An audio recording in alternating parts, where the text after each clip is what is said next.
This is part 3 of the Mighty Empires tutorial. This time we're going to be covering battles, sieges, and kind of the last remaining elements of the summer portion of the year. So when it comes to battles and sieges, it's probably the most complicated element just because there's a couple of different factors that play in to effect. In this point, we've talked about the summer or the spring equinox with the spells. We've talked about making sure that our armies are fed. We've talked about scouting, and after a successful scout, you have the opportunity to move. And so, in successfully scouting into a space that involves either another player or a neutral faction that's hostile towards us, hasn't aligned itself to you, that initiates combat. So if you decide to move into a space containing either another player or the NPC, you're going to have to initiate combat.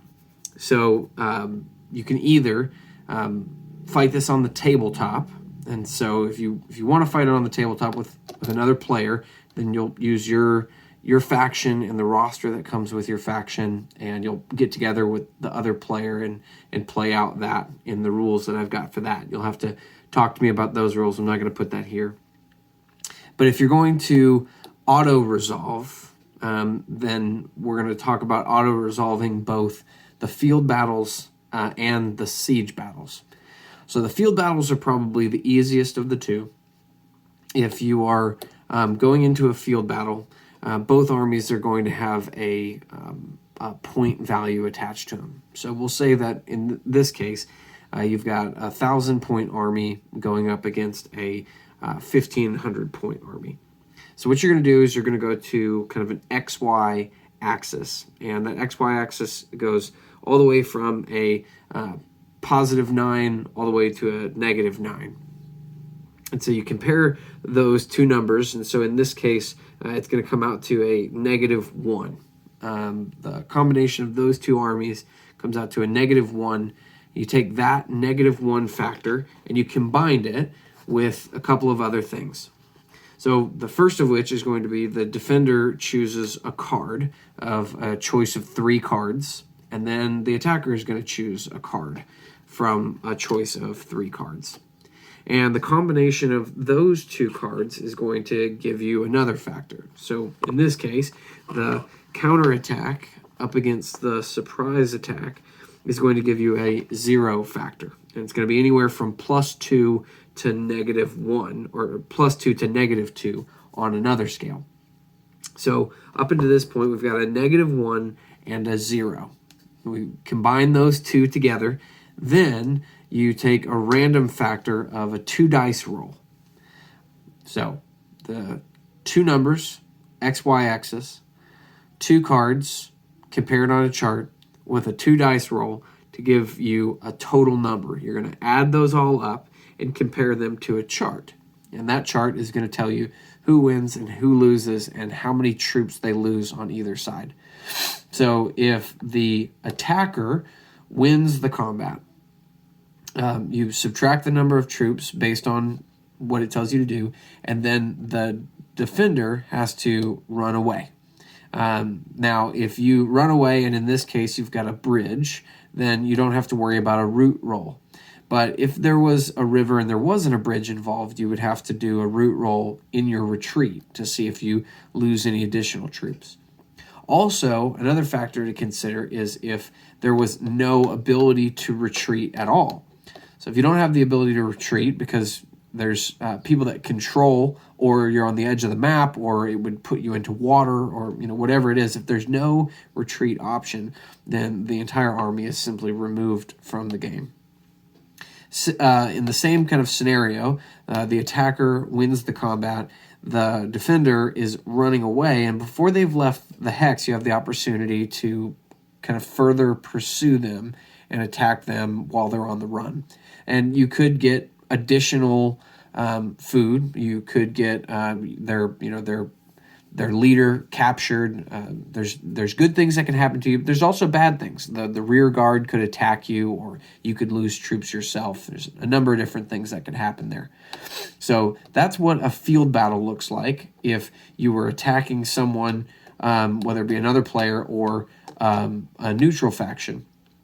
The only thing to be mindful of in that is if you're attacking someone and they're in a fortress, the fortress is going to give them a bonus to their defense value.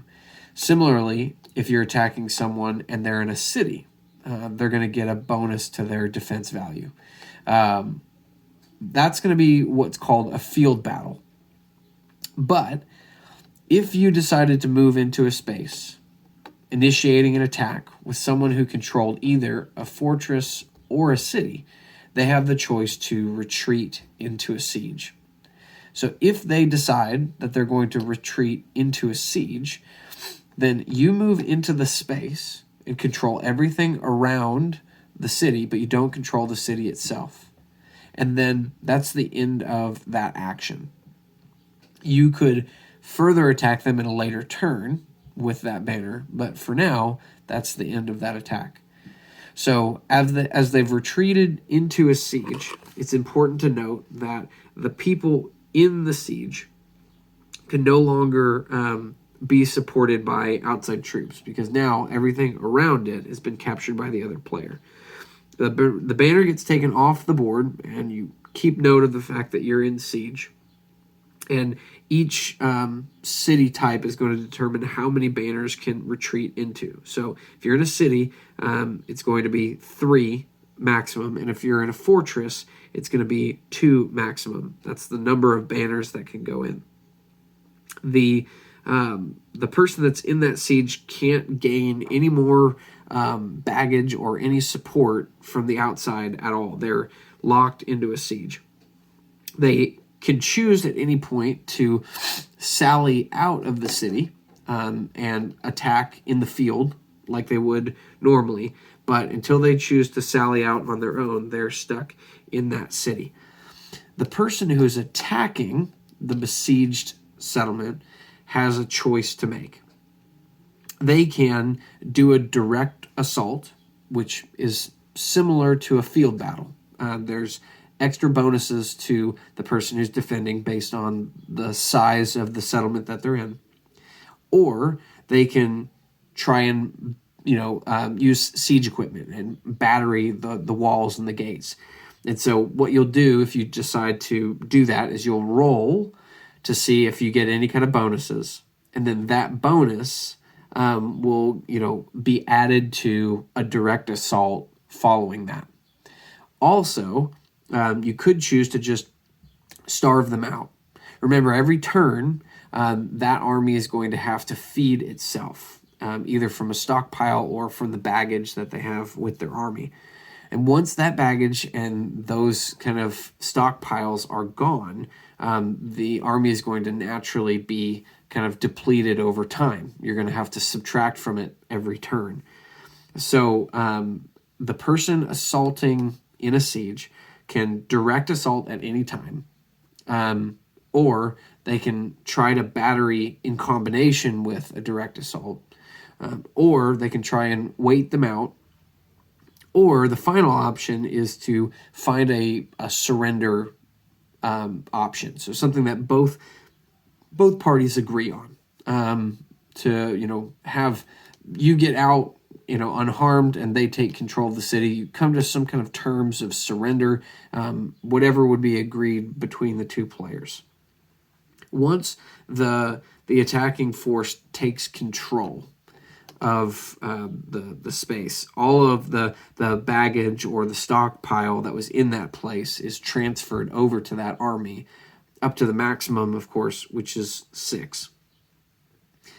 At the end of a turn, if you have successfully taken a fortress, a city, or a village, then you can decide whether or not you want to raise those settlements, meaning, burn them to the ground, destroy them, or occupy, meaning you just control it as it is. If you choose to raise it, then you gain the baggage equal to how many feeding points come from it.